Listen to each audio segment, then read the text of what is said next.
Isn't that something? I know.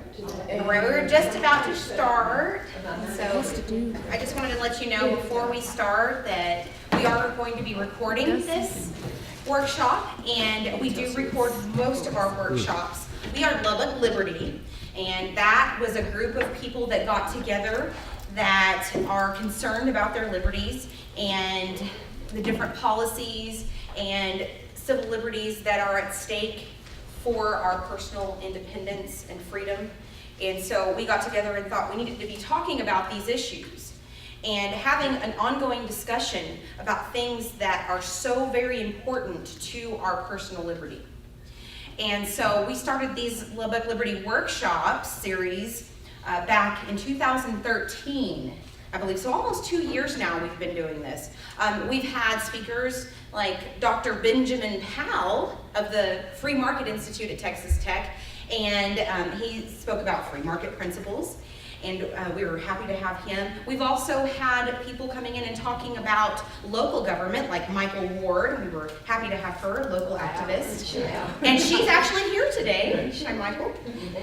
And so we are glad to have people and have discussions and topics that pertain to our liberty.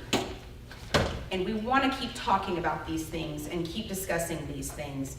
And so if you know somebody that's not here today that would benefit from this presentation, please share LubbockLiberty.com with them, because we have recorded all of our workshops. I think there was one that wasn't recorded, but we'll have information about every single workshop that we've done on LubbockLiberty.com, so you can go back and watch that. And we have people from all over the world still watching some of our workshops. We had a JP candidate of Precinct 4 here in Lubbock that it was a candidate forum, and people are still watching that. People from different countries are watching that. So it remains relevant when we talk about government and policy all over the world in anybody's life, because it does defend liberty. These topics are things that we have to talk about so that we can do that.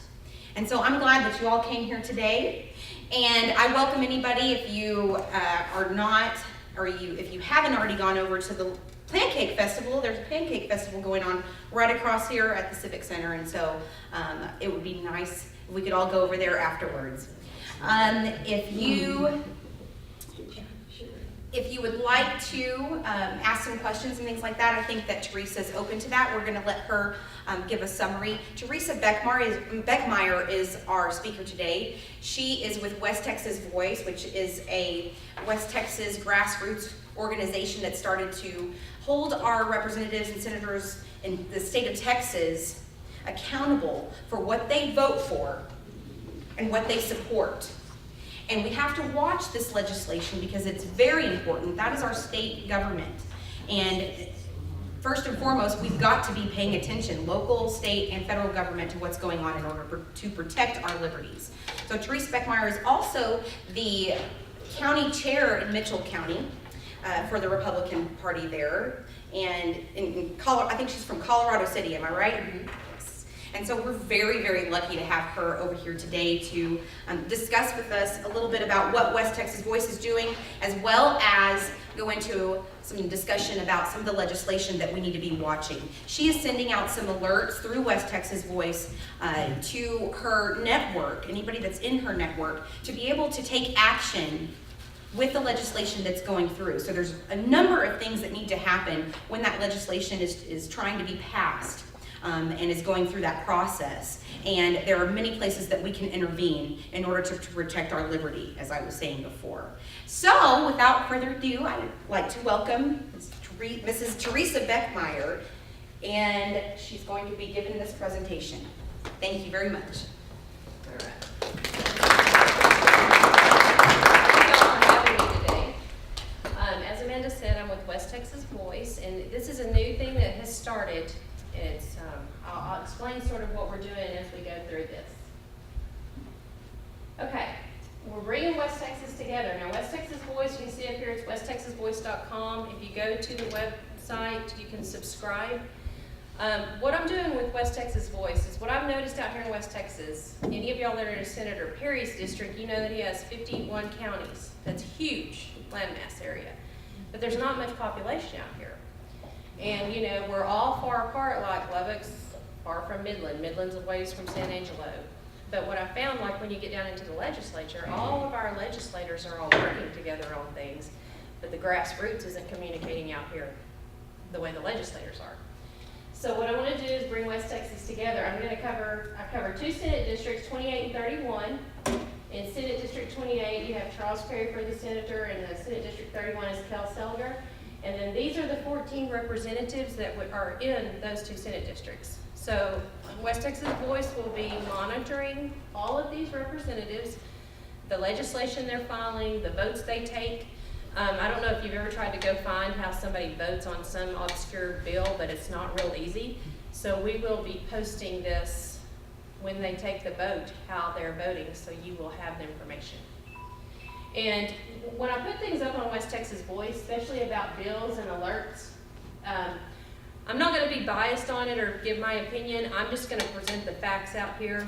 I want people to start reading things for themselves, making up their own minds on whether they support or oppose, okay?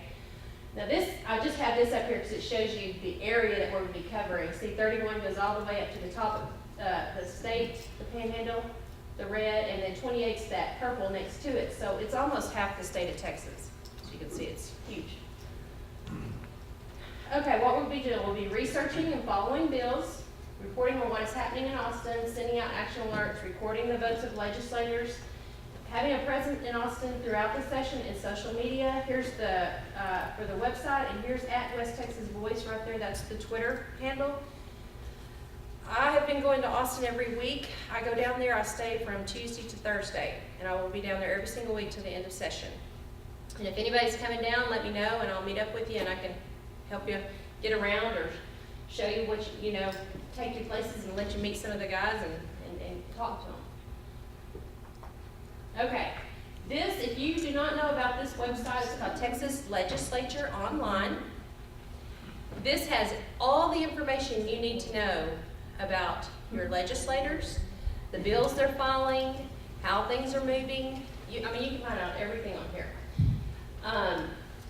There's also the video, like if they're next week, committee hearings are really fixing to start going. I looked at the calendar and it's already getting full. The Education Committee has a lot of bills about to start going through it. You can go to Texas Legislature Online and you can actually watch those committee hearings from your house or from at work. And West Texas Voice also has a link on it that you can click on and it'll take you to this. There's calendars on there of weekly events and bill movement, and then you can also create your own bill list for tracking these bills. So if you're reading through some bills and you see some that you're interested in, you can make your own little alert list, and whenever this bill moves or does something, it will send you something in your email. And it will tell you, hey, this bill's fixing to go to committee, this bill came out of committee, so you can keep up with it. Okay, here's what it looks like when you go to it. It has all the information on it. Okay, if you have a smartphone, there is a free app, and if you go look for Text Ledge, and it's really handy. You can load that on your phone, and everything that's on Texas Legislature Online will be right on your smartphone. It has it'll have all the pictures, I don't even see that, but all the photos of every single representatives. If you're going to go to Austin, it's very handy. Everything is right there. The maps for the Capitol are in this app. Everything's in here. You can even do bill watches through your phone on that app. Is there an Android app? Do what? Is there an Android app? If for what we found on Android, if you go to that Texas Legislature Online, I think over on the right side there's a place that says sign up through your mobile phone. You can go and use that one for your Android, and it's on the Texas Legislature Online. Okay, here's what West Texas Voice, this is what the website looks like. I don't know, you can't see it real good, but you can see we'll have bills, action alerts, legislators. Every legislator in those 2 Senate districts are listed On that drop down with all of their contact information, both district and state, what committees they're serving on and all that, how you can get involved and how to contact us. Do you have an email for the governor? No, I don't have an email for the governor. But I'm starting to collect a lot of private emails from other people. Yeah, that's sort of like when people call you back, you can capture their cell phones. Yeah. Or it's supposed to be. I tried to do that with Glenn Hager, but he must have used an office phone or something because it didn't work. Okay, this is on down the page, on the first page, and you'll see we're going to have from the front lines, when I will be doing a newsletter every single week of what has happened that week in Austin. And I will put it, the earliest one will come up to the top right here. We'll have upcoming events, and if you go down, I'm trying to watch these 2 Senate districts, everything that's going on that needs to be on, you know, like go to this, it's going to be on there. In fact, this was on there.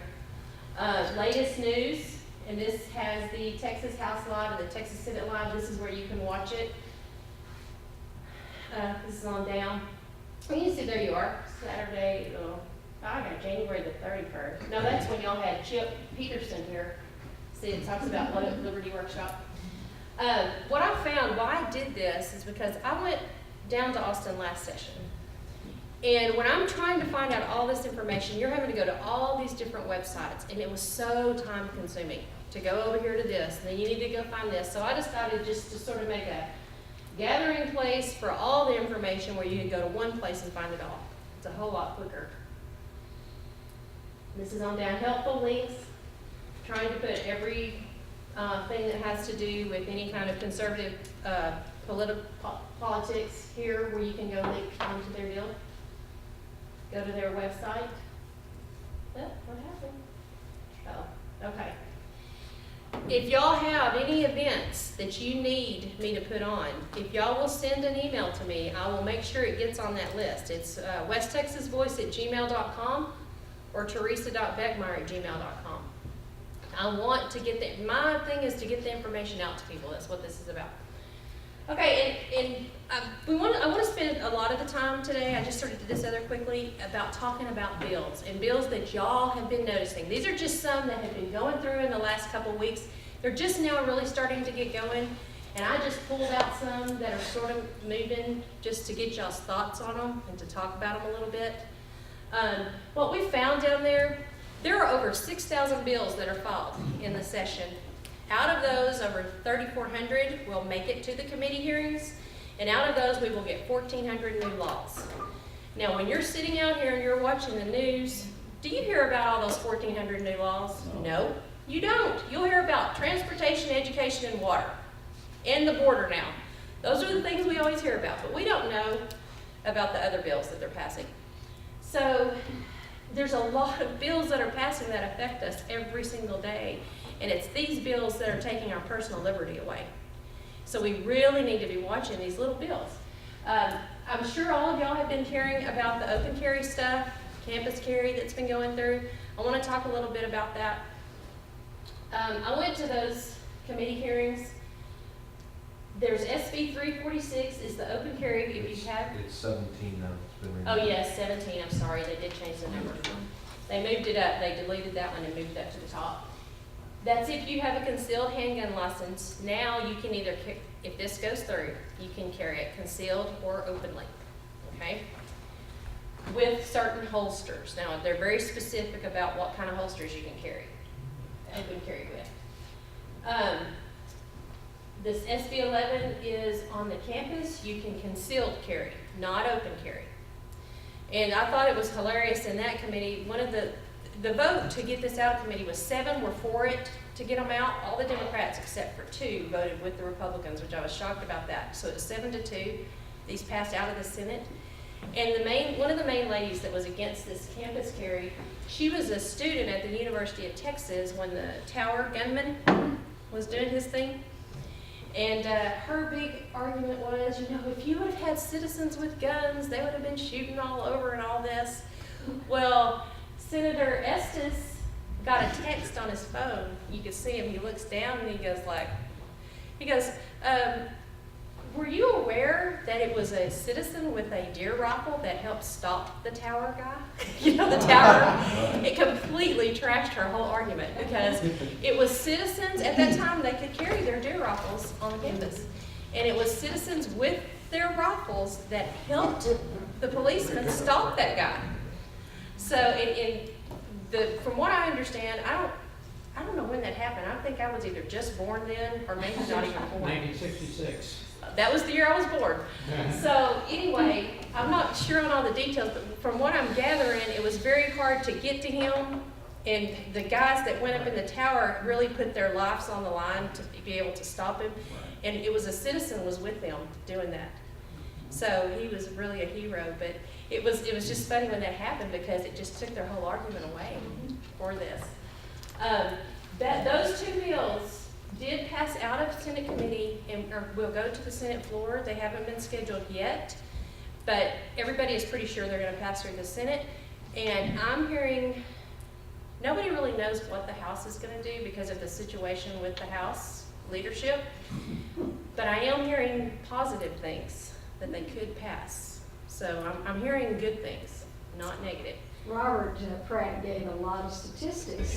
Yesterday, he was at a gun place, and the places that have the most guns, the cities in Texas, are the lowest ranking in assaults and deaths. Yes, yes. Well, it's been proven in other states. You know, Texas is only one of 6 states that doesn't have a form of open carry. That's another thing that I got, as information that Robert Pratt had on his show, and I was surprised. Yeah, we're one of 6. We're right in there with California, New York, and Illinois. And we don't want to be in there. Don't we want to Anything be, California? you know, full hearts with those That's the guys? wrong category. The worst part is we follow Oklahoma. We don't want to do that. Yeah, Oklahoma has open carry. And in fact, all of the police associations that came down there and testified were pretty much in favor of this, except for the Austin Police Department and the Harris County Sheriff. They were very, very much against it. But I Austin is hate to mention this here, but most of the universities were against the campus carry, except for Texas A&M. But I'm not saying anything. Well, that was another really interesting thing about this. They had the lady, I cannot remember her name, Senator, I can see her plain as day, but I can't remember what her name is. Zaffarini, I'm sure y'all heard of her. Everybody knows. She has it. Yes, Senator Jeff Zaffarini, one of the most liberal senators down there. She had brought a letter from the new Admiral, President, that's the Admiral, I can't remember his name. McRaven. He was so against this campus carry. It will make an unsafe environment for our students. It will increase student suicides. I mean, he was just going on and on and on about how bad it was going to be if this passed. And so Senator Estes said, well, since you read that letter from UT, I'd like to read the one from Texas A&M. And it was their chancellor. And he said, well, you know, I trust my students that when they come here, they're going to be law-abiding students just like they are when they're home with their parents. And because of that reason, we fully support campus carry. So it was really interesting to see the direct opposite viewpoints. And then Robert Duncan was there along with the University of North Texas Chancellor, and they're pretty much a neutral position. But Robert Duncan did say they will work with whatever happens, they will work with it. So that's yeah. So, anyway, he didn't say he would be against it, so he said he'd work with them. I think he sees the writing on the wall. Teresa, I think less people would come into my office if I was open carry. Yeah, well, yeah. And that's I why have a little bit more time to do my job. In my office, I have a rifle laying right up against the wall beside my desk, just because I forgot to put it back in the pickup. People are really nice.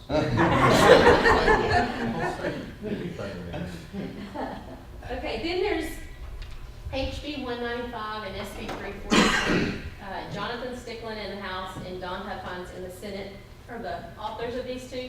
And that is for constitutional carry. Now, I want to make a point about constitutional carry. It's not constitutional carry like you just go get a gun and you can just carry it around. These people have to meet the same, okay, you know, if you go purchase a gun, you've gotta go through the federal background checks. In the laws, it actually states in these laws that these people cannot have a mental history. I mean, there are stipulations in those bills. So I don't know if pure constitutional carry could even exist nowadays. Okay, so that title's a little misleading, but I got to talk to Senator Birdwell, the campus carry author, at a function this week. And I was just thanking him for bringing that bill up, and we got to talking about the constitutional carry. And he's a military guy, and he was just like, there's no way I would be for constitutional carry because I don't want somebody that has a mental health condition being able to get a gun and all this. Well, somebody that has a mental health condition in their past already cannot purchase a firearm. So, I mean, I'm not saying one way or another on constitutional carry. I'm just saying we've got to think about when you hear what's being put out, think about what they're saying. What is constitutional carry? People are saying that because in our, Second Amendment, thou shalt not infringe upon your right to carry a firearm, that everybody should be able to carry a gun, okay? CHL. Without a CHL, that you should not have to go to class. And their argument for that is good, because I've been listening to a lot of what they're saying. Like, you may have some people that cannot afford those classes. Well, if you can't afford the class, then you're really going against them on their rights because you're putting a roadblock in front of them. They can't afford the class, they can't carry a gun, when the Constitution gives them that right. That's a good argument, you know? And with the mental health issue, it's like anybody could have a mental health history. You could get diagnosed with depression At one or time. anxiety at some point in time, and just because of that, then you don't get to defend yourself, and to me, that's not right. So I would lean more towards that. Right. But now on the other side of that, because sometimes I like to be the devil's advocate, if you start thinking about federalism and how it's supposed to work, the Second Amendment is there to keep the federal government, remember the word federal government, from infringing on our rights. If the state of Texas, the federal government can't do anything, although they have, they shouldn't do anything to infringe on our rights to keep and bear arms. As far as they're concerned, we should be able to go down to Perry's Five and Dime and buy a gun and walk around with it. However, they don't restrict the states from infringing on our constitutional rights in true federalism.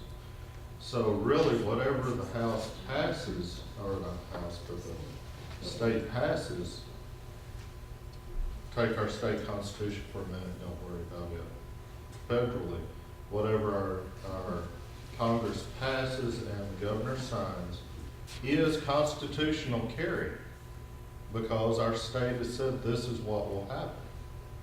However, our state constitution basically reflects what the federal constitution does. I think Mallory could probably But there is talk to one that little, better. I'm glad you brought that up, because when I was talking to Senator Birdwell, we did talk about the state constitution, and I had this question, I don't know if y'all have read the part about the handguns in there. It says you have the right to carry it, but that the legislature can put stipulations on it.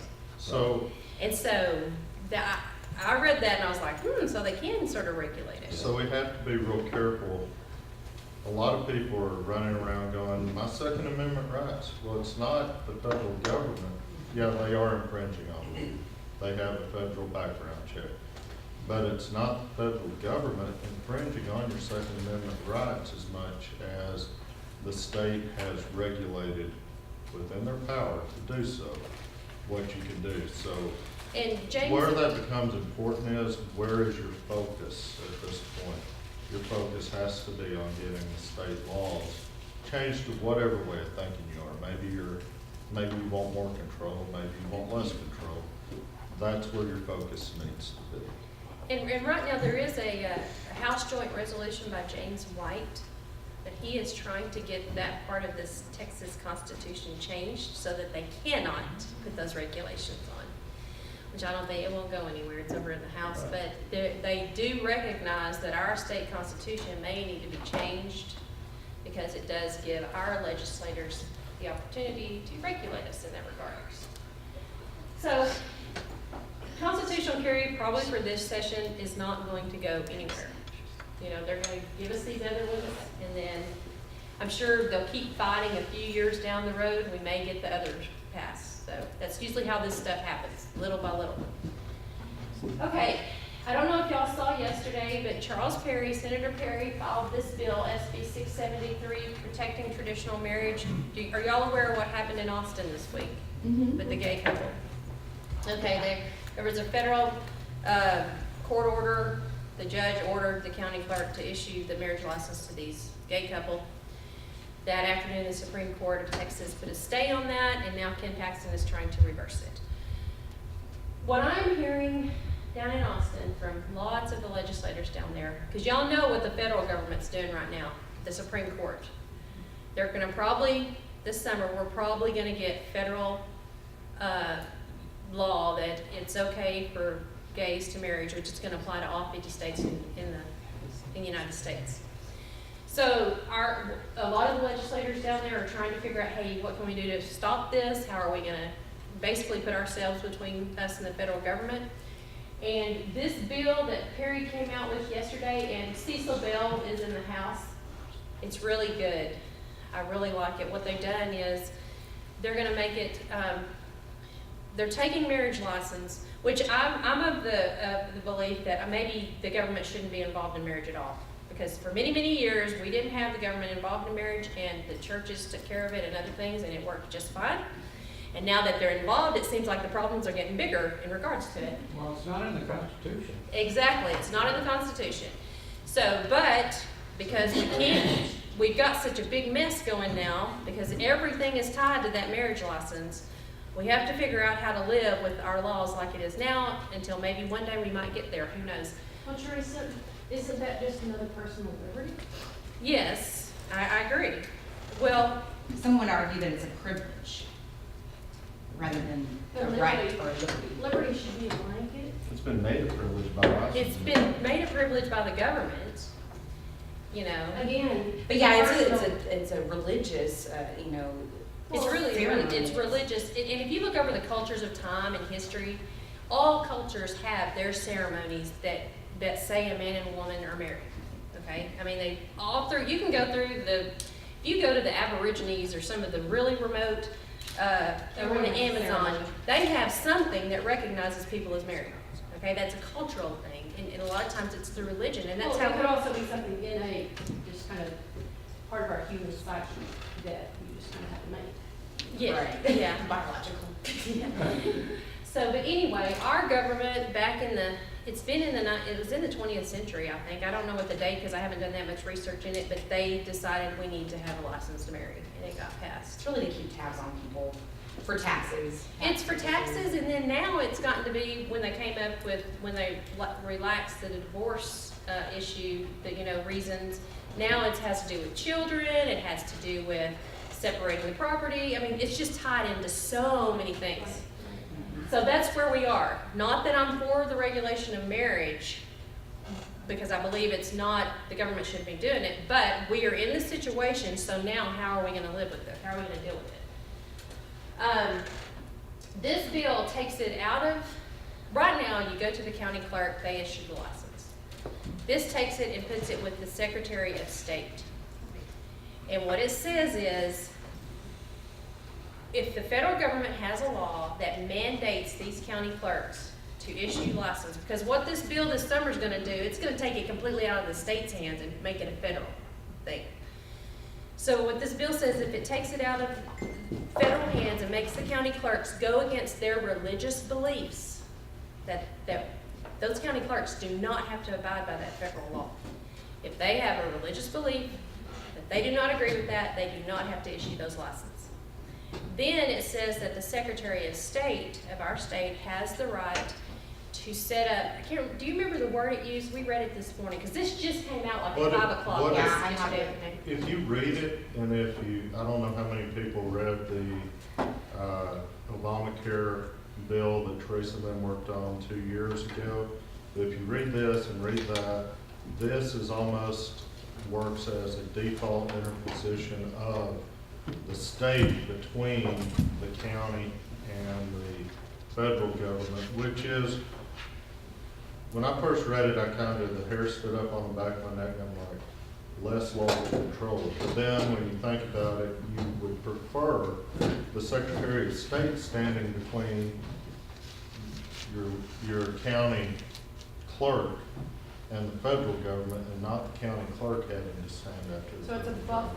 It's a buffer. It's called interposition is what it is. That's what it looks like when you read this bill, and that is, see, the first bill that Bell, I believe, had signed, basically put everything on the county clerk. You see, there were two bills. Cecil Bell came up with a bill, and it was Senate Bill 645 or 643, and we've been looking at this all week, and Charles was looking at that. And what that bill did, there was no intervention of the state between the clerk and the federal government. And it basically said that if that county clerk issues that license, that they're gonna have loss of wages, they're gonna take their vacation, they were gonna punish the county clerk, this law was.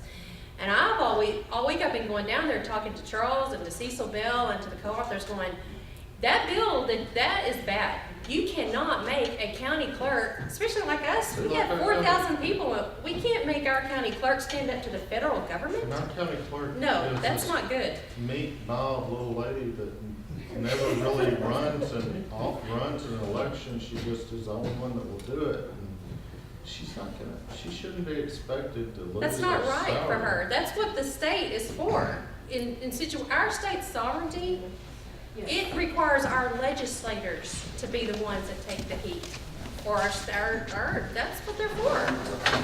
So that's what this bill does, and I'm excited. And I'm not so much excited about the marriage part of it, which I'm glad they stepped up to do something, but what I'm excited about is if they finally figure out that they can put themselves between us and the federal government, maybe it'll start carrying over into other issues, like Obamacare. Issue in general. Right. Yes, like if the federal government starts coming down and saying, none of y'all in here are gonna be able to eat T-bone steaks again, well, maybe our state will go, no, you're not gonna tell Texans, we're not gonna do that, you know? This is the first step to me. 6 that years they're ago, saying. that would have been a ridiculous example. Now, who knows what they're gonna do to us, you know? But that's what I'm excited about in that bill. It help reestablish the movement. Sovereignty, yes, state sovereignty. That's why I'm excited about this, because look where they can go from here. If they say, hey, we did this, well, let's look at other things, you know? And we've So- been having this discussion now for about 24 hours with people. The thing is, it doesn't matter where you come down on marriage. Maybe you come down where Teresa says that you don't think the government should be involved. Maybe you think that marriage should be completely open to everybody. Man, woman, man, dog, whatever. Maybe you think something else. That doesn't change the fact that we have law that says it's between a man and a woman. In our constitution, And- it's in our state constitution. It's just like we were talking on the last issue around open carry, where your focus needs to be is not to defy the law, but to change the law if you don't agree with it. The same adherence to the law that may hurt people like this gay couple that got married or another gay couple that gets married, the same adherence to the law that may hurt them protects the same people in other instances, because your same liberties are protected by the same laws, and you don't just go breaking the law, you change the focus to change the law itself. And that's what's hard to, you know, I haven't voiced my opinion I one have it way right or here. another on what I believe I wanted to read marriage something. should be. But we have the law. Where should our focus be? If we don't believe the law's right, we change the law. Well, see, and what John's talking about right here, this says, I'm gonna read y'all this part. Are you looking at that bill? Yeah, Here, I've got it bigger. okay, it says, recognize. He's got a bigger over there. Hey, mine's still not big enough. It's big for a phone, but. Okay, it says here, it goes through the part of personal religious beliefs, and then it says, this is the bottom, the Secretary of State is the sole issuer of marriage license or certificates or declarations of informal marriage in the state. The Secretary of State may adopt rules for county clerks to issue marriage license and certified declarations of informal marriage. And then it says they may withhold or withdraw the authorization for a county clerk to issue one. So see, the Secretary of State is being the total responsible party in this, which I like that. If, now they can withhold it or authorize it, if the clerk issues a marriage license or certifies a declaration of informal marriage inconsistent with the provisions of Section 32, Article 1 of the Texas Constitution.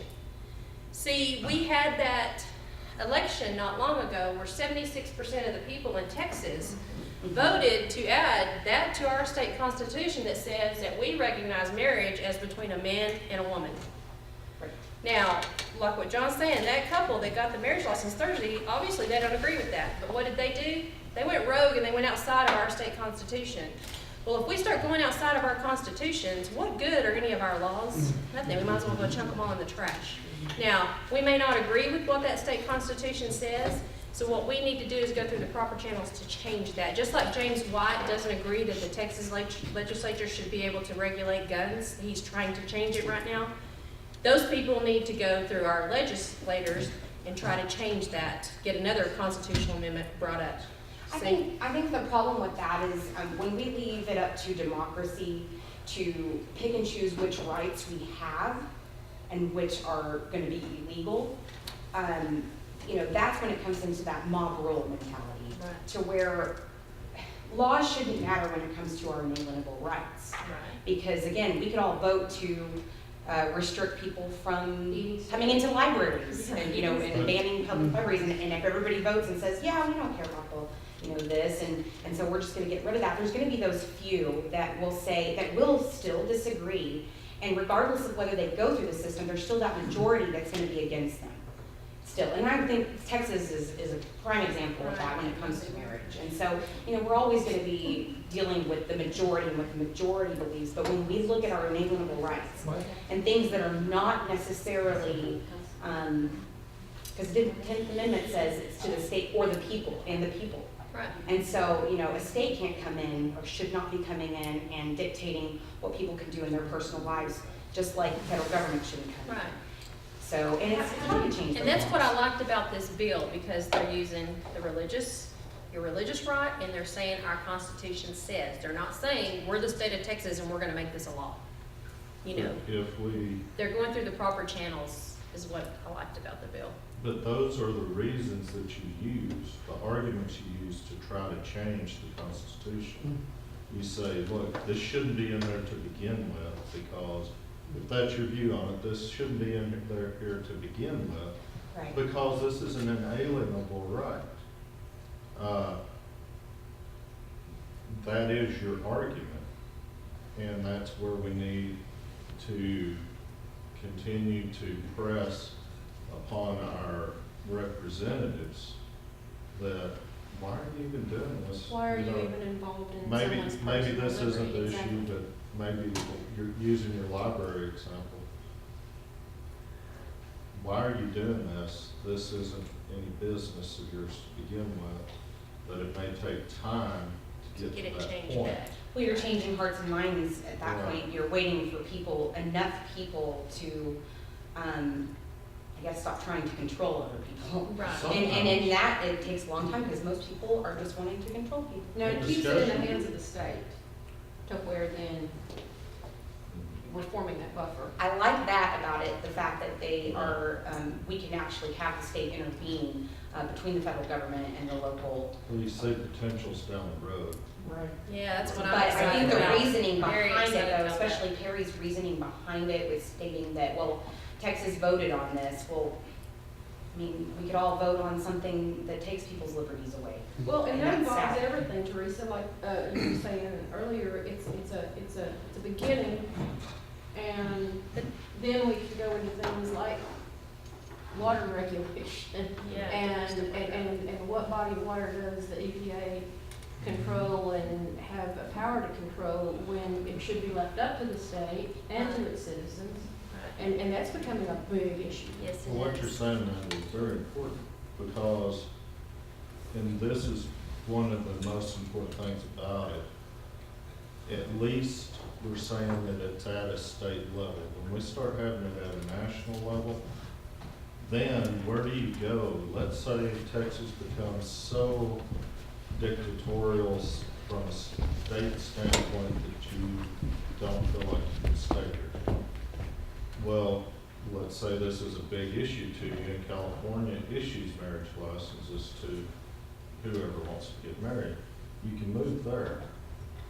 I'm just saying, you know, if that's an important enough issue, you can move there. Right.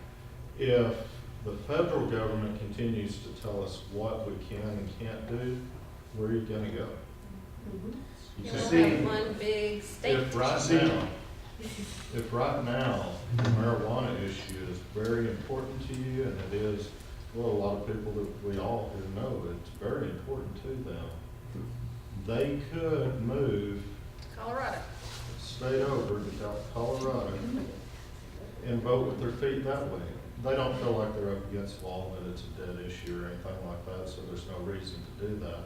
But if you thought it was, and it was a big enough issue to you, you can move. The idea of 50 sovereign states in a union gives you the ability to, what Reagan said, vote with your feet. Is there anything, not necessarily in this bill, but anything else around that breaks out the civil union legal things that have to do with inheritance and medical haven't seen anything visiting like and all that that. kind of stuff? just wondered. I haven't seen anything like that. That is where the marriage issue becomes so hard to unravel out of the government, because so many things have been built around it. Yeah, that's why it's hard. If all of a sudden we said, okay, the government doesn't recognize any marriages, everybody's an individual, do what you want as far as religiously, how many taxes are they losing on marriage penalty? Lots. Follow the money. Not gonna happen real quick, so. Yeah. So anyway, I'm excited about this for other reasons than just the marriage thing.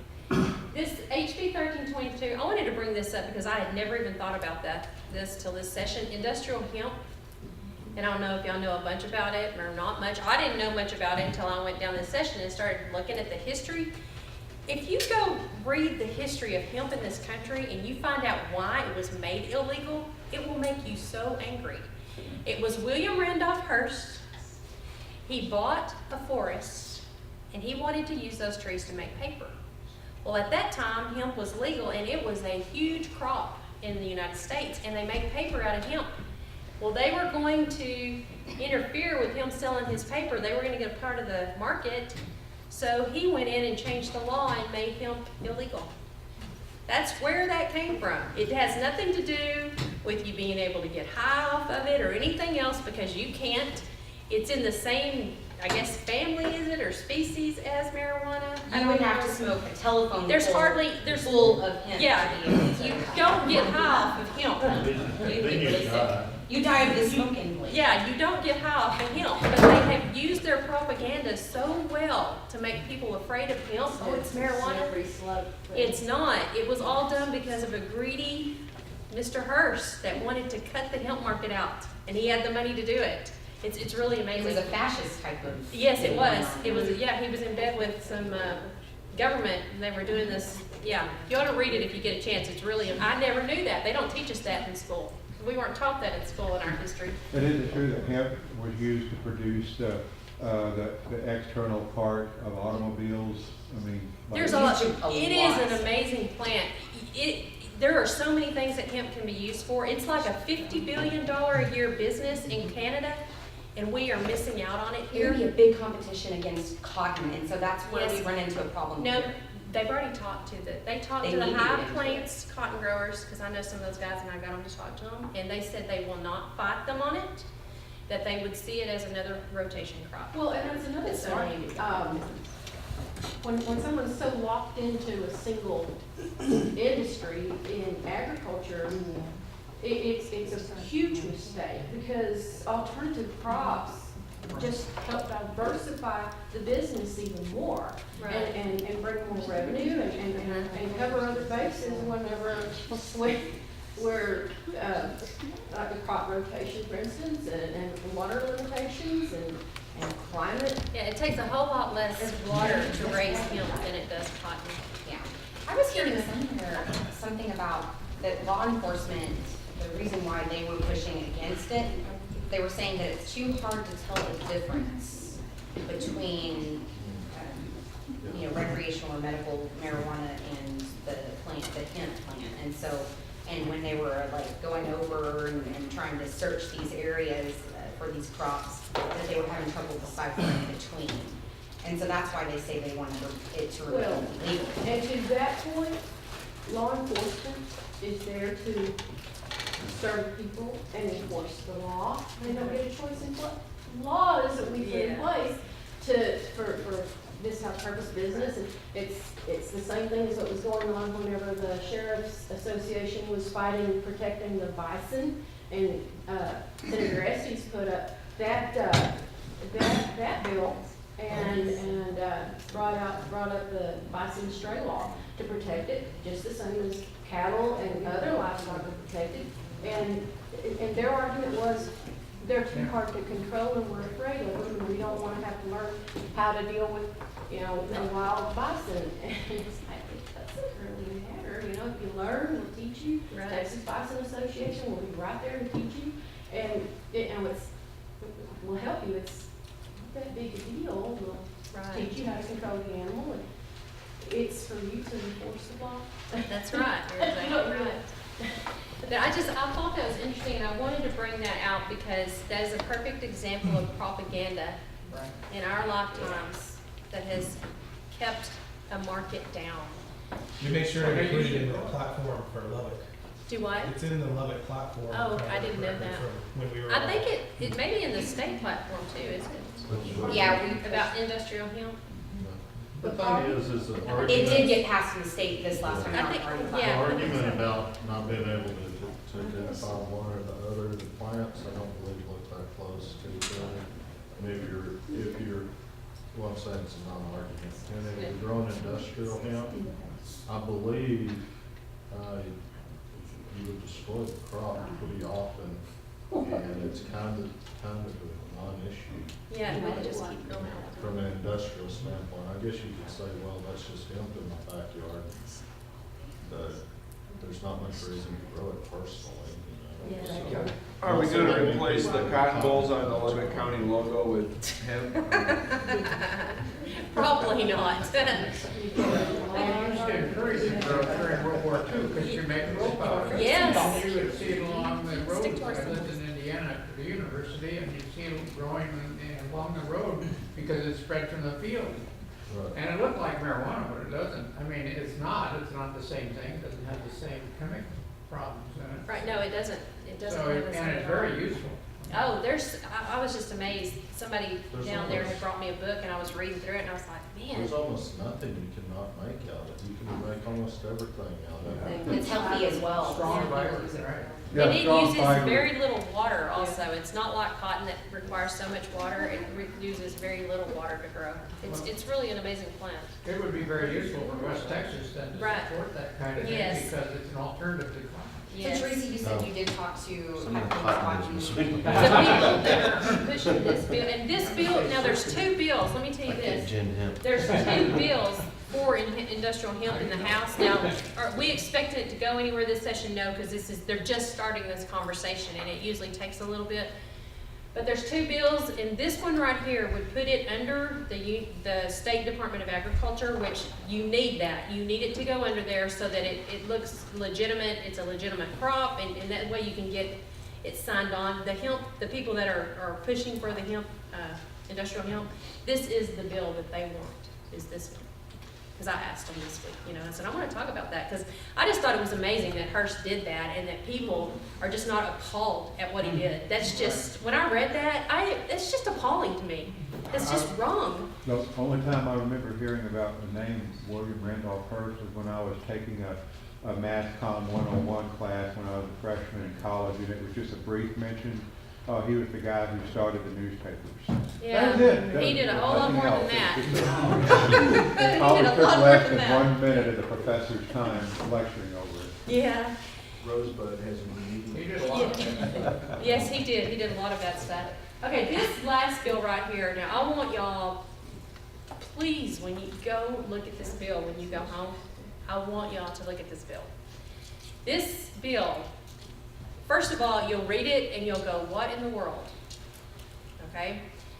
And I want to tell you where it came from. And the reason, Schwartner is the chairman of the Human Health Services Committee in the Senate, and Charles Perry sits on that committee.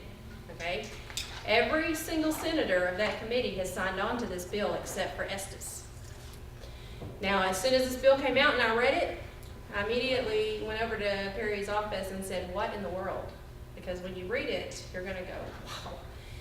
This is a bill, and what it came from is, you know, when we had the Ebola scare this summer or spring or whenever that was, and you had the nurse that they thought could be contagious, and she refused to quarantine herself, and she just went out all over the public. The governor called a task force and said, we've got to do something, because what happened when she did that, when they got to looking at the laws, they discovered they had nothing they could do to make her stay in her house, because she refused to comply and be a considerate person, which I would have never done that. If I thought I had it, I would have stayed home. And I think most West Texans would, but when you get past Abilene a little bit, people don't think like we do that way. Y'all haven't noticed that? And I love my friends over there, so if you're watching me. But there was a task force called, and they had discovered in law enforcement, had found out that they didn't have a way to handle this situation. So they asked them to come together and figure out a way. And now when you read it, it's sort of broad. It's the control of infectious disease, but it doesn't really tell you what the infectious disease is. It just says infectious disease. Well, that's really broad. How it's determined. How it's determined. There's even a part in there that says if it's suspicion of. So there's some problems in the bill, and when I went and talked to Charles Perry's guy that handles the bills, he said, yes, we've already had several inquiries, and we are working on a committee substitute, because they do recognize that the bill is way too broad. So, but I just want everybody to be aware of that bill, because it probably is going to go through since the governor's wanting something, and we just really need to make sure that Senator Perry, that he knows that we don't want it to be broad. It needs to be very specific. If we're going to give them the authority to round people up for a disease, it better be with good reason and for a really something bad, or not a cold. Infectious is so broad. It can Well, a be- cold it can be You infectious. stay home, you got a cold, do not go near it for 3 Shouldn't it, weeks. shouldn't But it should be more infectious diseases that are incurable. Yes. Or That's Fatal. well, anything can be fatal, cold can be fatal, Yeah. but I'm talking about incurable. If Right. there's no cure, if there is no way to find out, Right. if it's something totally new that has never even been seen or studied or been in this country, then we have no way to battle it, and so what are we gonna do? How do you not infringe on a personal liberty Right. and at the same time protect not only that person, but the people they work with? That's the problem. That's where we have to make the decision as people that are advocates for liberty, is that health and safety is important, and it's important to have your own precautions and, you know, be independent about that and personally responsible. But at some point, you gotta look and see what is more important. Right. Is it safety and security and health, or is it liberty? And should we always protect liberty, because what is the point of living if you You don't see have? why they made it so broad though, because just trying to define what you're saying right now, it's very difficult. We've got to, I don't know what the solution to the language is, but this thing also cuts both ways. I don't like the bill much, but at the same time, law enforcement did detain people during the Ebola deal. And they didn't have spelled out for them how far they could go before they were infringing on people's rights. And this bill also protects the individual that's being, I shouldn't say detained, but whatever. Quarantined. It uses the word quarantine. It also goes to some lengths to protect that individual's rights too. Yes, it does. against, not, I shouldn't say against, but against an overreaching law enforcement or overzealous health department or whatever you want to say. So it's something that's got to happen. They just need to really work on it, and I hope they're a whole lot smarter than I am, because how do you define that? You know, right now, everybody's bouncing off the wall over measles. Yeah. Well, measles may be lethal, it may not be lethal. There's not really a cure for measles, there is a vaccination for measles. But, you know, used to, when I was little, everybody got measles once. Right. But now, you know, are they gonna quarantine you for measles? Well, and then here, the fourth branch of government, which is the media, Yeah. comes in and they have their propaganda. And so what's the next disease that we're gonna be afraid of? What's the next thing that's gonna come up that we're gonna have to try to protect our liberty from? And so to me, it's like when the Ebola scare is coming out, I told Mom, I said, just wait 6 months. Wait a few months and let's see what happens next. Exactly, and you see the media take off. New propaganda. I just got a couple of comments. This is the first I've heard of this, so it's a first impression. And my first impression about this topic is that how many people do you know that have died of infectious diseases? Now, I do know that in the United States, every year, about 35 to 40,000 Americans die from the flu, every year. So why is it that we need a law now, at this time, to put further restrictions on the healthcare system that we have in place that is serving us pretty well, I think? So I think that this is nothing more than a liberty-robbing bill. Right, there's always That's gonna my be first another impression. infectious And disease. that's why I just wanted to bring it up, because a lot of people, well, my thing is, because when you read it, I'm telling y'all, you need to go read it and just be ready, because you're gonna get upset when you read it. I had to stop just now. Yeah, this is again something that it really needs to be left up to the local community, depending on how far reaching that and how bad that incurable infectious disease is, and left up to those people to protect their community and not a blanket law overall. Where there's a 50% discount rate. Why would you want the medical community to identify it and be the initiator of anything that the public does using the coercion of the government? Why would you want the medical professionals to be the ones to make that kind of a decision? Because too many people are looking to government for the answers. Right, but this keeps it out of the hands of government until a medical professional says, or I would say a lot of them say to the state, this is a problem. And then if there's something new that comes in that could possibly kill half of us, then they could identify it to the state and then something could be done. But otherwise, I agree that giving up our freedom when the professionals have as raised an alert is ridiculous. To me, if there is like an infectious disease that's bad enough to just eliminate people, and taking those necessary medical precautions isn't gonna help, I mean, is there anything else that's gonna stop it? Is coming in and declaring martial law gonna stop that disease from spreading? What if a terrorist came across the border with Ebola and started spitting on people and things like that? Wouldn't you want to have the authority to To pick them incarcerate? up. That's where I look at that too. I mean, I see both Well, didn't sides. that, yeah, he mean like deliberately doing something violent.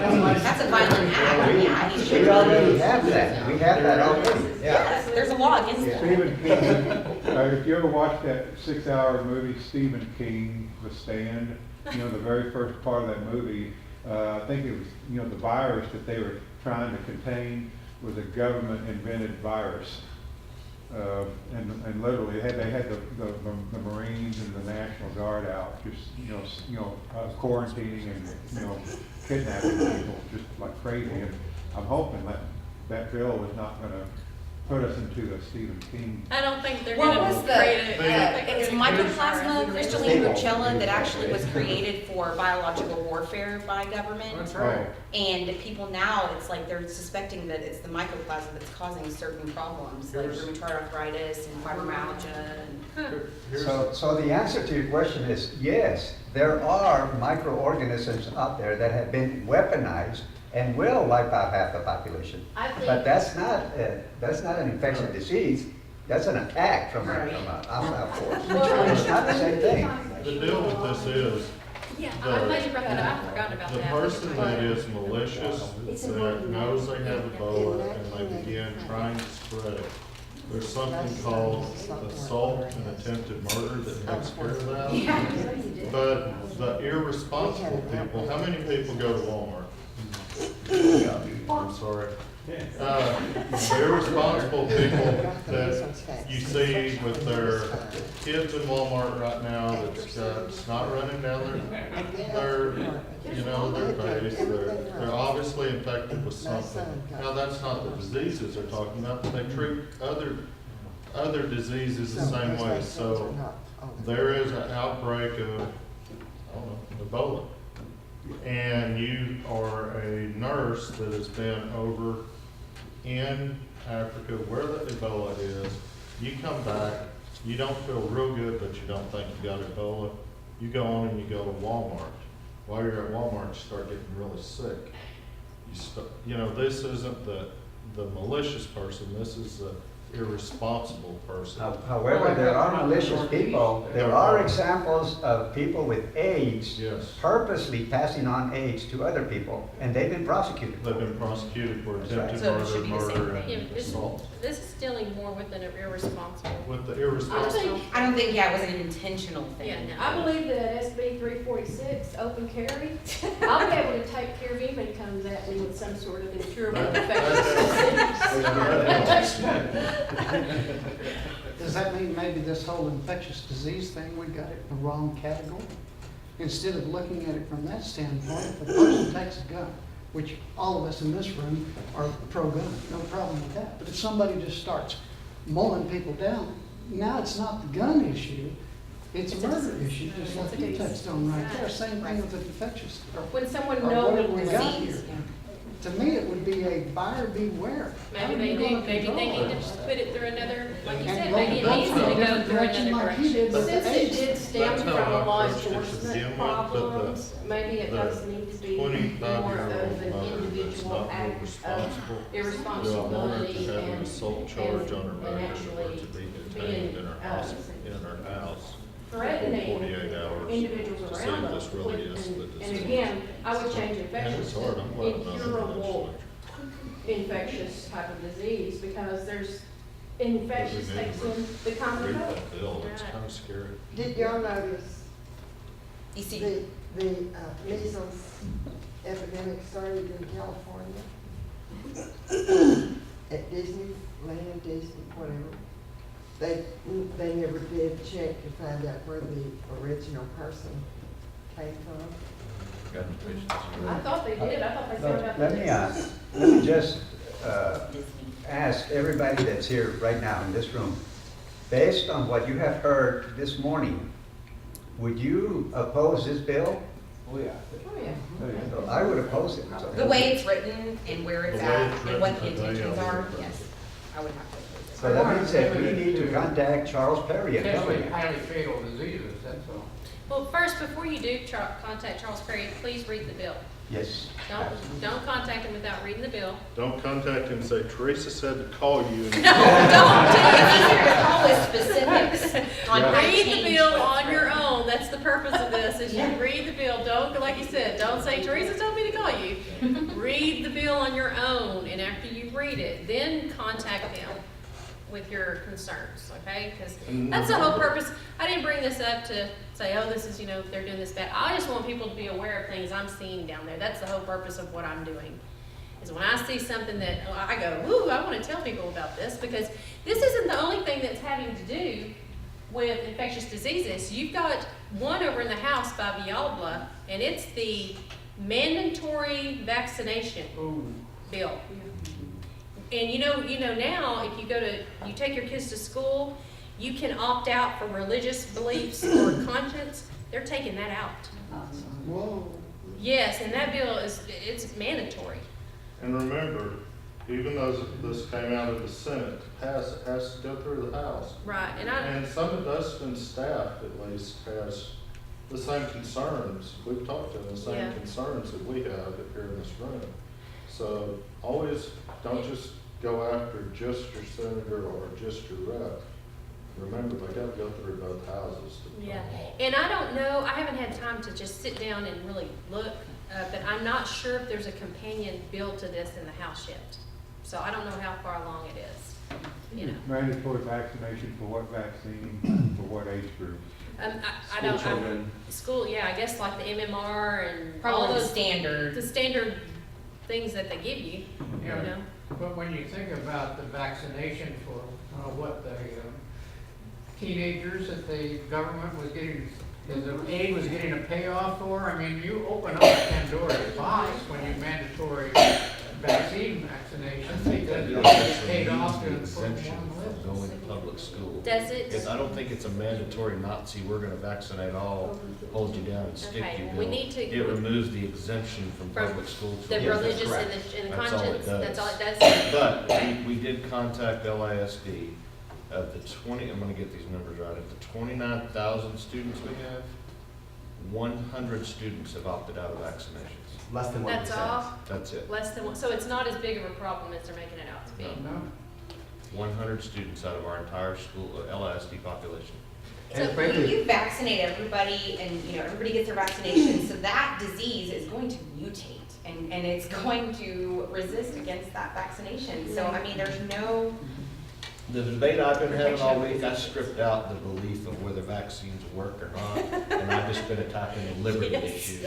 right. Steve and I got it. When I see mandate Because you or can't, you ban cannot people, argue with people You for or can't- against whether they You work. can't make anybody come There to is common articles, ground. there is, I mean, you just, Supporting both you just sides. run up against a wall. Well- Yeah. So I backed up and I went down the Liberty path, and that's what I've been debating. Take the mercury out of it. Exactly, that's where I, The yeah. marathon. Yeah. Teresa, I have a son. He was a sophomore in high school in 1984. I had done, for one time in my life, I'd done everything right. I got his, and he had the measles in 1984, in January of '84. We had an outbreak of measles in Lubbock. I mean, it didn't make the national news. And it started at Texas Tech, it outbroke it on the campus. I don't know, but I was working at Monterey and I had sophomores. I had 68 sophomores out with measles. My son was one of the 2 worst cases. And I had got his vaccination at the health department after he was 5, after 1973. I had done everything right. I mean, it just happened, I did. And he had the measles. So, I was telling my daughter the other day, and she said, "So are you against the vaccines?" And I said, "I know what happened to Philip. That's all I'm saying." Well, I You think know, that's my not a other 4 guarantee. kids did not have my other 3 kids did not have the measles, but he did. And I think the elephant in the room here is something else that we've got to get serious about, is closing the borders. We've got to be able to close the borders because even though a disease has been eradicated in our country, and then there will be a different strain that may come into our country that our children and that we have not been immunized against. And that's something that we're not going to know. There's so much world travel and movement now that these things start in places where people from other countries come to either, come across illegally or they come to visit. And so that's something that we have to be aware of.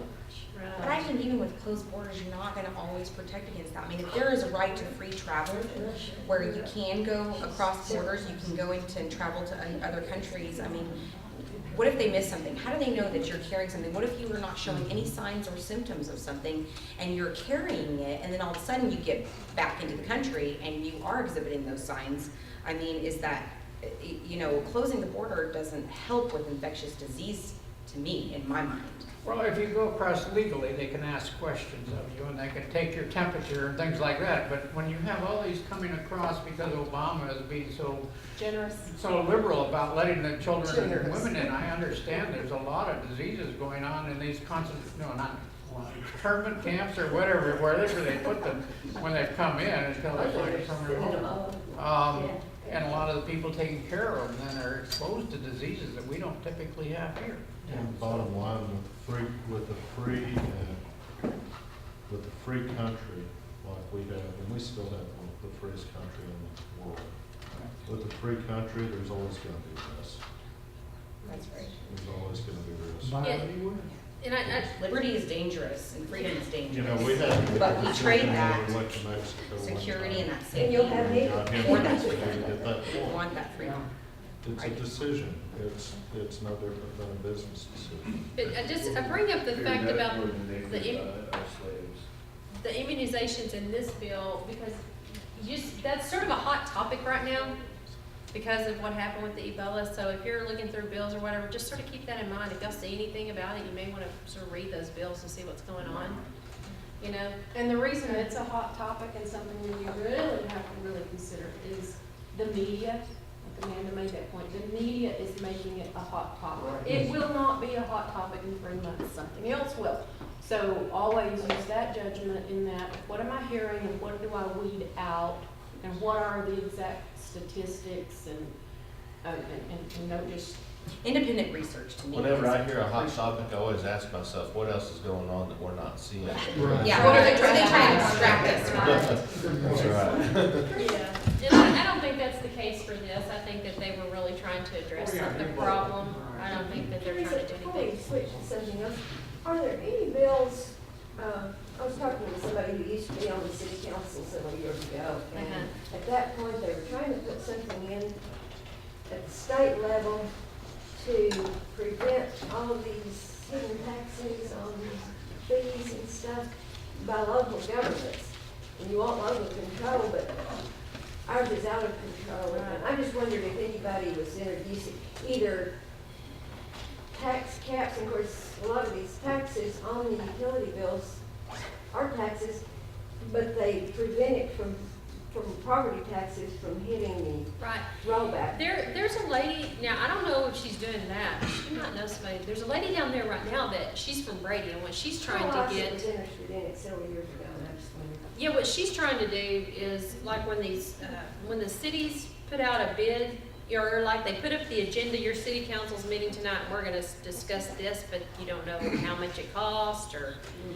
She's trying to get that changed where on the call, on the agenda, it has to be more specific so Has the that, fiscal impact. yeah, so that people go, whoa, I need to go to this Well, see, meeting, of our $1.2 billion debt, because only people don't have. 118 million was voted on by the public in bond. Yeah, see, they don't have a clue of what their city councils are spending. But I don't know, on that, I don't know. But if you have something like that, that's something I wanted to bring up. If you have something like what you're talking about or anything else and you would like to see a bill about it, you need to contact your rep and contact your senator and tell them your ideas. That's what they're down there for. They're not going down there to make the bills that they want. It's for the people Well, up here. are we at a point where they could still introduce something that would be something? You've got until March the 13th, but for anything to, realistically, The have other had a thing- chance, it needed to be done by The other thing that Friday. needs tweaking is the truth in taxation. Everybody keeps saying, I mentioned it's what made me think of it, the rollback, you know, if the tax rates increase so much over the effective rate that it triggers this automatic rollback. What it triggers, except the exceptions, it triggers an automatic election for school districts. But everybody else, it allows us to go out and collect 10% of the registered voters on a petition within 90 days, which is virtually impossible, to force it to an election. And that ought to be an automatic trigger for Yeah, it should. It sure should. more than that. So there's some things like that if you run across anybody. Yeah, let me know. I'll pay attention. And Deanne was asking me about the Sharia law. I got the right? I can't keep people's names straight. Jeff Leach He's a rep out of the Collin County. He's over in Dallas. I don't know what his House district number is, but he's got a bill. It's called American Law for American Courts. And while they're doing this, because I don't know if y'all have seen this, but they've got a Muslim, basically, tribunal set up in Denton County. It's like the largest one in the state of Texas, and they are going to start hearing Sharia law cases there. As long as the cases they hear do not violate our state laws. Like, they can't go chop somebody's hand off, or they can't go stone somebody, because that would be against our Texas laws. But from the way I'm understanding is that this court is going to hear, like, marriage law cases, custody cases of children, Very things like similar that. to ours. Yeah, very, well, Marriage. yeah, sort of on some of it. Now, you have to remember that the Greek Orthodox Church also has these same kind of courts set up in our state. They use them. And a lot of the Jewish societies also use a similar court that you can go outside of the court and have it settled in their religious circles. Now, the problem with the Sharia law, after talking to Jeff Leach, because I was like, well, you know, no big deal, they're going to settle that. He says a lot of what the problem is, and why he brought up this American law for American courts, is because in the Sharia law, a lot of the times, you know, women are not treated right in the Muslim countries. They're treated like a property issue. So if you have an abusive case, like that the husband is beating the wife, and they go to these courts that are set up for their religion, everything always goes with the husband, no matter what, no matter if it's abuse related or anything. So it's about children. They're concerned about the children. Is that you can have this father that is very abusive. I mean, there could be other things going on that we don't know about, but because she's a woman and she has no standing in the Muslim community, those children are automatically going to go with that father. So doesn't the existing civil rights that we have in place? Like you were saying, shouldn't it supersede? You would think, except that because they have voluntarily entered into Submitted that this agreement contract to be part of that group, then they have said, and I made this statement the other day in Austin, and actually the lawyer said, you know, you're right, and we're not. We contract away rights every day. We say, we won't do this because we want to do this, so we won't exercise this right. They voluntarily entered into this Sharia or Greek Orthodox or whatever organization.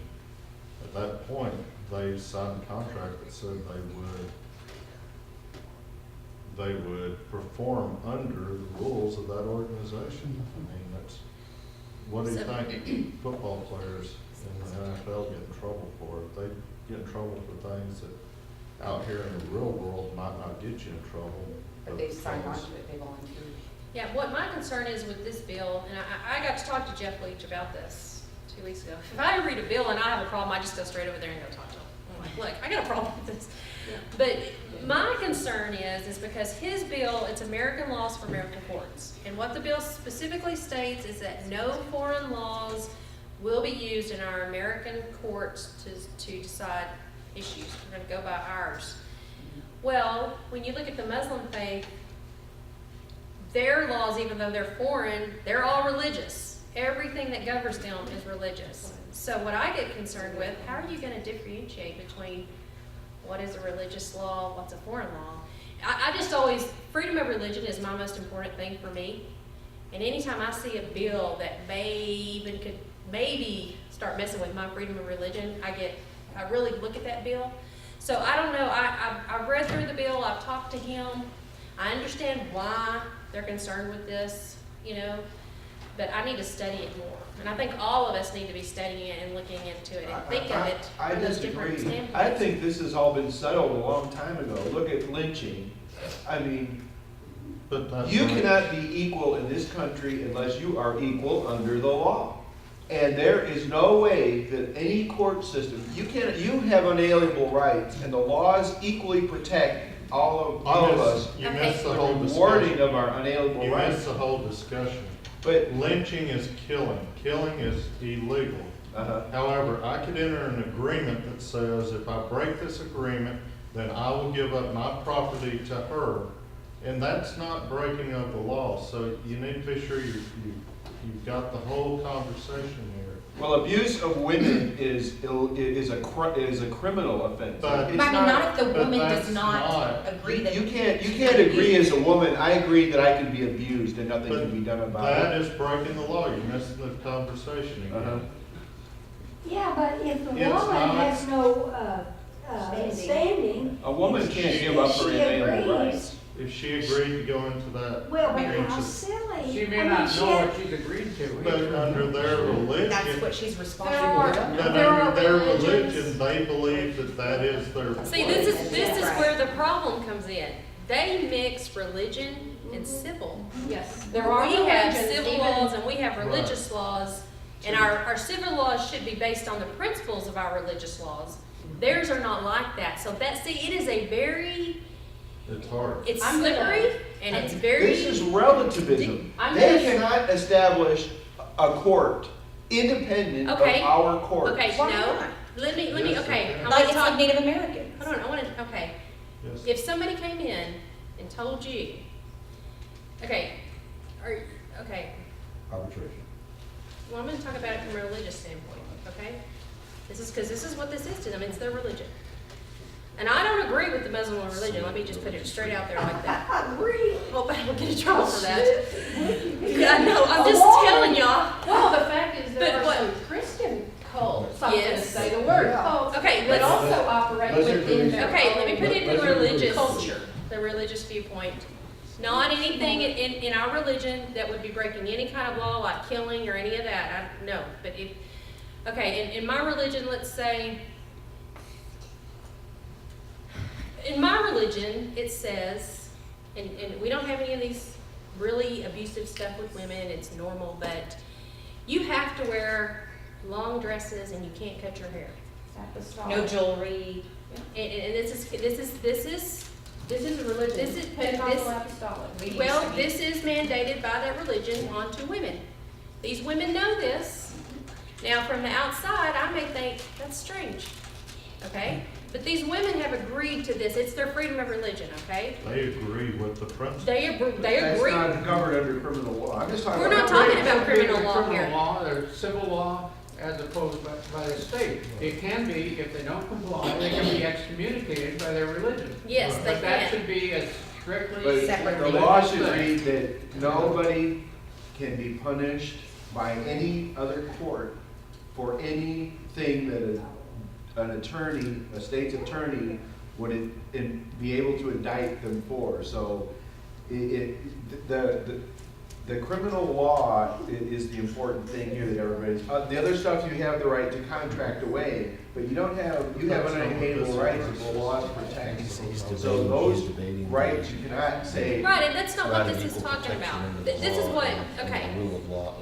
These courts, not every single woman is abused that goes into these courts with the Muslim law. No, not all those women are abused by their husbands. They may not be given any kind of standing, but they're not abused, okay? They just may have a normal life where, we lived by some when we lived in Houston. You never saw the wife, ever. But at one time, she came to the door because the husband wasn't home, and she was just a normal person, very quiet. But those women, they do not go to the grocery store, they do not do anything, they stay home all the time, you never see them. Now, those women aren't abused, in their eyes, they're not abused, that is their religion. Okay, we may not agree with it. Yes, we may not agree with that, but is there anything wrong with that? No. We have different viewpoints on that. Now, if, let me finish. Let me finish. If the husband abuses the wife, that is breaking a law, criminal law. So in that case, those tribunals do not have the authority to be doing that, and that's what this Jeff Leach's bill is supposed to address that. Now, as long as they're staying outside of the criminal law, and they're just marrying each other, they're performing marriages, the Muslims want to get a divorce, they do divorce, but they want to get a divorce in the Muslim religion through the tribunal. They can do that, that's not criminal. That's fine. They can do that because the other religions do it too. If we start telling the Muslims that they can't do this, then we have to go over here and tell the Jews they can't do theirs. We have to tell the Greek Orthodox that they can't have theirs. So that's where this is. It's very, you know, all of us see how the Muslim religion is, and we do not agree with it. It's just, we don't agree. It's not good. Well, But you still have to, they have a right, the freedom of religion. That's why America is so great. in Even France, though we don't they have agree. 2,500 Muslim ghettos where the Muslims congregate together intentionally so that they can grow their communities.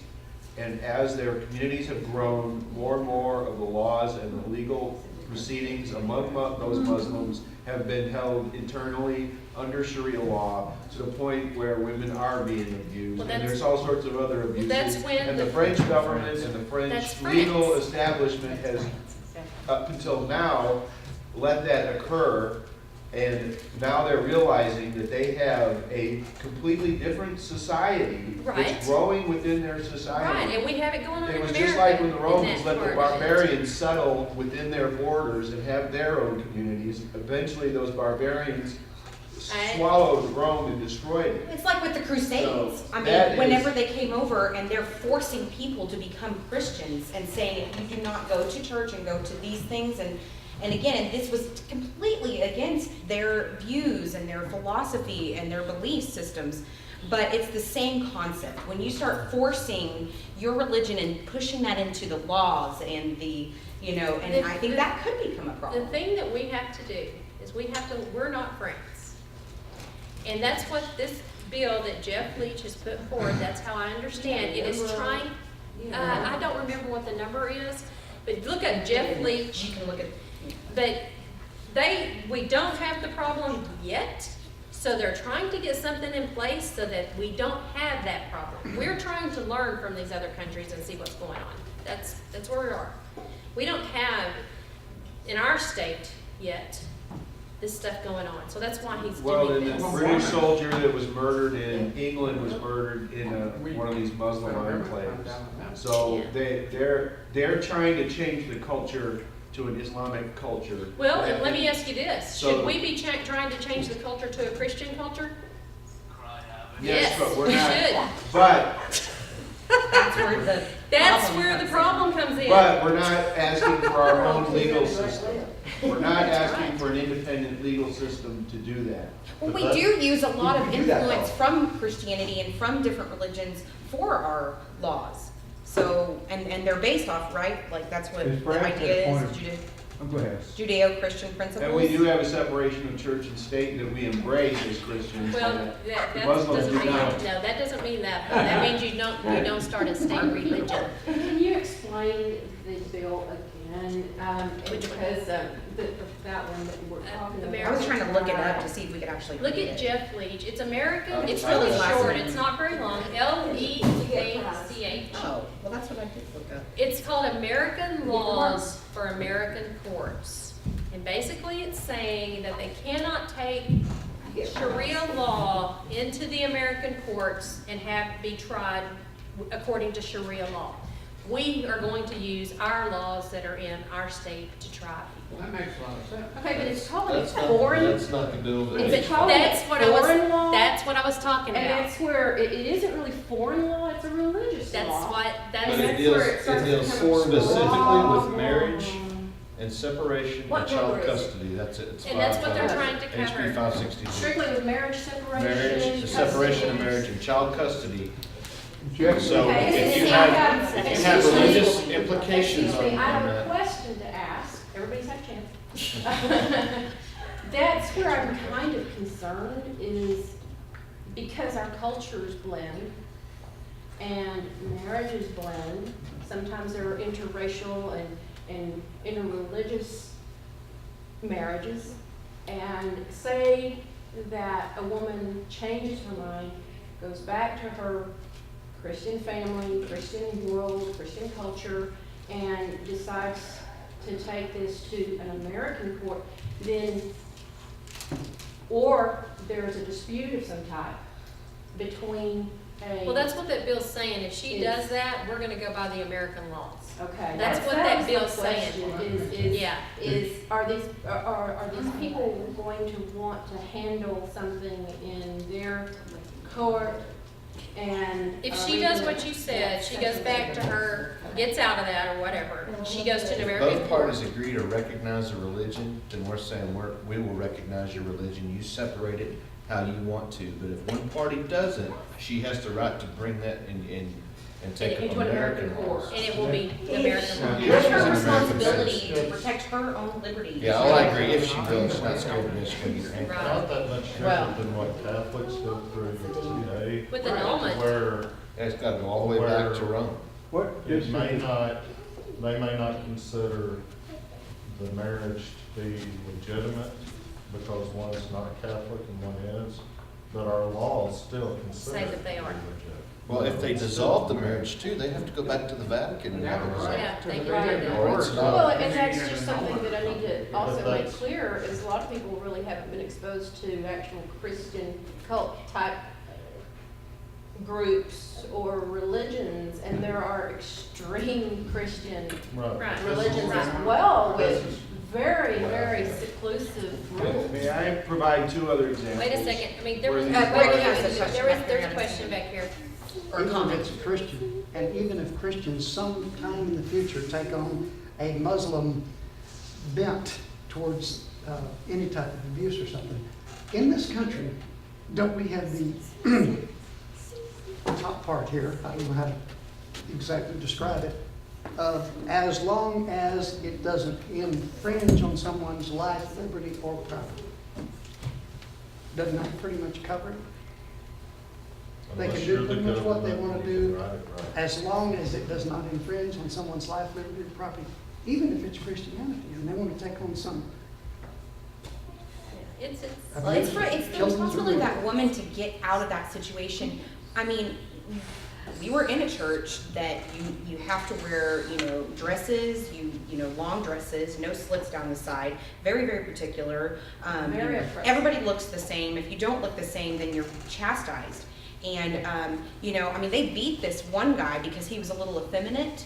And at a birthday party, they beat him with a board that had nails sticking out of it. And that was okay, and he remained in that because he felt like that was the way, that was the way to. There are very oppressive factions of the Christian But community. we had the choice to be there or not to be there, and he had the choice to be there. He was 18, I think, at that point. He could leave, And he did. Still and pretty- eventually a lot of people did leave that. Still pretty sure though, if a cop would have seen him doing that, it would have been assault with a deadly weapon. Well, not if it's a very close. But if he doesn't press charges, then Religion. That's the thing, is that it isn't just a religion. These extreme religious factions become a community. They become a culture. It's their identity. It's their identity. They're a very closed social network of people.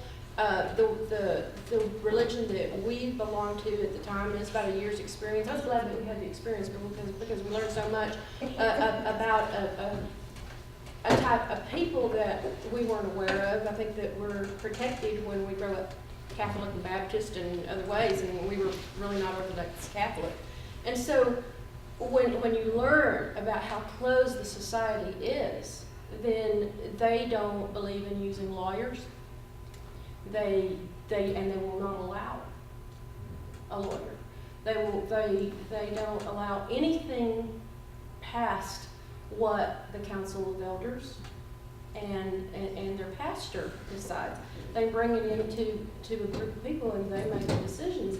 And so it's very hard for somebody to make a break. And that is up to that personal struggle, though. That's an internal struggle within that person to decide this is wrong. Because again, the cops could be involved in an assault like that, and the guy could just be like, "Oh, I'm not pressing charges because this is the way. Pretty This is sure what I once they believe." pick up a weapon, they don't have much choice at that point. if they know, when no one finds If they out, know. Yeah, then but if that in guy these decided that it religions, was, that he in didn't these like it, he religions, could go things press go on that charges. people That's will never right. find out about. But we gotta make sure that he has the right to press charges in civil law, and their law doesn't override. Right. Right, and That's that's what what this this bill bill's does. doing. That's what this bill is doing. Exactly what he just said, is This that is their safe. Sharia law does not override our civil law.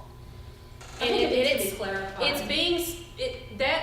according to what Representative Leach told me, the reason they are specifying the the children, custody and all that, is because that is what they are practicing. Those are the laws they're using right now in these tribunals that they have set up. They're not doing anything outside of those type laws. So that's why that law is so specific. It's addressing that issue right I think there. Cynthia asked the number earlier. Yes, I do too. Because I understand that we have like 562 35 communities in the US that are using Sharia law, and one of them's in Texas, so. Yeah, it didn't. It's probably in somebody's district here, so.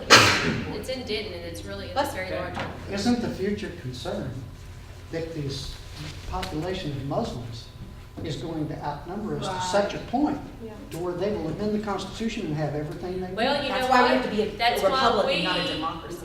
That's why we have a responsibility too, to be spreading our religious beliefs so that they don't do that. You know? The beliefs of I mean, freedom the and Christian liberty. church, the Christians need to be spreading their religion. And you can't say the Muslims aren't doing that. Is France at a point of no return? Do what? Is France at a point of no return as far as? Since about France has always been at a 16. point of no return.